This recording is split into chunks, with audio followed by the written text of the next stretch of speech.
Britney Spears has a new army of fans, but it's the saga of her battles with her dad, not her music, that have triggered the attention. A megastar at just 16, she had the world at her feet and enjoyed a string of chart hits including Baby One More, I Did It Again. But, like another number one, things turned toxic during a 13-year wrangle with her father Jamie over. Now, after a new bombshell documentary laid bare the controlling influence he has over her £46 million empire, Britney is back in this. Framing Britney Spears exposes the singer's long-running fight to wrest control of her estate away from Jamie, 60. What do you think of Britney's plight? Have your say in comments below. He has controlled 39-year-old Britney's finances since 2008, after she suffered a series of very public breaks. Last week Jamie lost his battle to keep sole control of her investments in the latest round of their court. The documentary has prompted sympathy for Britney and boosted the huge #FreeBritney movement of supportive fans, which increasingly includes many, including actresses Bette Midler and Sarah Jessica Parker, tweeted the #FreeBritney hashtag after watching the documentary on a singer. Courtney Love tweeted it too, alongside a picture with the message, "We are sorry," and fellow singer Miley Cyrus shouted, "We love Britney."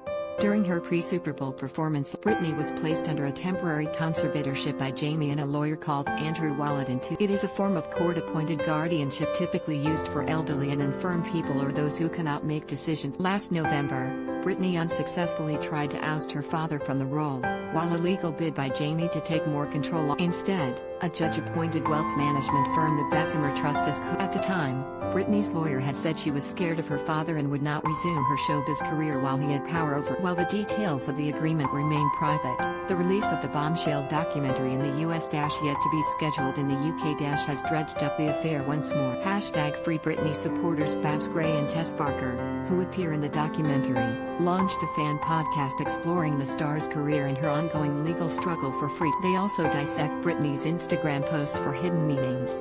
Babs says, "We started noticing more and more these very cryptic things she would post, like a hole cut out in a wall, and the caption is 'There's always a way out.' And it was just like, God, like, what is this? It almost seems kinda dark."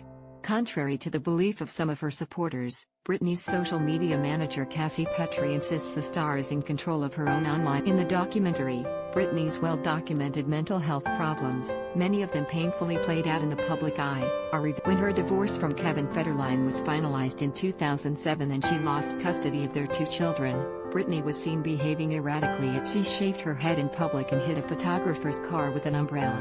She was in and out of rehab before being placed in psychiatric. That came after a standoff with police in which she refused to hand sons Sean and Jaden, now 15 and 14, to Kevin. A year later, the conservatorship was put in place.